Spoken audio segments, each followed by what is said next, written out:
Hello friends, sixth semester cost control and management accounting cash flow statement చూద్దాం. ఈ cash flow స్టేట్మెంట్లో first మనకు ఒకటే ప్రొఫార్మా ఉంటుంది ఫ్రెండ్స్. ఆ ప్రొఫార్మా మనం పర్ఫెక్ట్ నేర్చుకుంటే ఈ యూనిట్కి సంబంధించి ఏ క్వశ్చన్ ఇచ్చినా మనం ఈజీగా చేసేయచ్చు. ఈ క్యాష్ ఫ్లో స్టేట్మెంట్లో ఫస్ట్ థింగ్ ఏంటి, ఫస్ట్ మనం కన్సిడర్ చేసి surplus in profit and loss account. అంటే ప్రీవియస్ ఇయర్స్లో ప్రాఫిట్ అండ్ లాస్ సర్ప్లస్ అని వస్తే ఫస్ట్ ఆ అమౌంట్ తీసుకుంటాము. నెక్స్ట్ దాని తర్వాత working capital changes.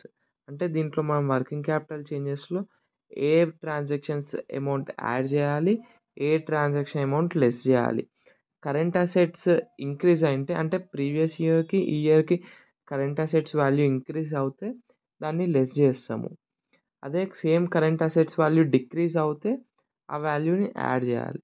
Same current liabilities increase అవుతేనేమో యాడ్ చేస్తాము, కరెంట్ లయబిలిటీస్ డిక్రీజ్ అవుతే లెస్ చేస్తాము.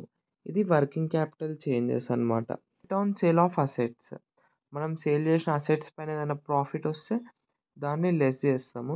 దాని తర్వాత ఫస్ట్ వన్ వచ్చేసి cash flow from operating activities before working capital changes. అంటే వర్కింగ్ క్యాపిటల్ చేంజెస్ కాకముందు ఆపరేటింగ్ యాక్టివిటీస్.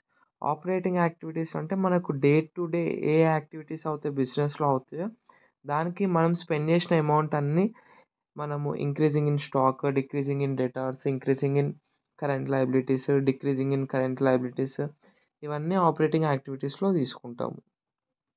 లాస్ట్లో మనకు ట్యాక్స్ పేడ్ ఏదైతే ఉంటుందో అది లెస్ చేస్తాము. ఇది operating activities. Next investment activities. Investment activities అంటే మనం దేనిపైన ఇన్వెస్ట్ చేయడానికి అమౌంట్ స్పెండ్ చేస్తున్నాం, like purchase of assets, sale of assets, investments, ఇవన్నీ investment activities. Next financial activities. Financial యాక్టివిటీస్లో issue of shares, issue of debentures, repayment of loans and payments of dividend, interest, ఇవన్నీ financial యాక్టివిటీస్లో వస్తుందన్నమాట. లాస్ట్లో final వచ్చేసి 1+2+3 అంటే like first one వచ్చేసి మనకేంటి, cash flow from operating activities, investment activities second one, and third one వచ్చేసి financial activities.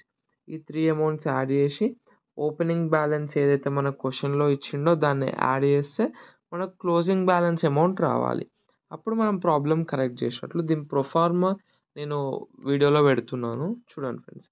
And please like, share, subscribe. Thank you.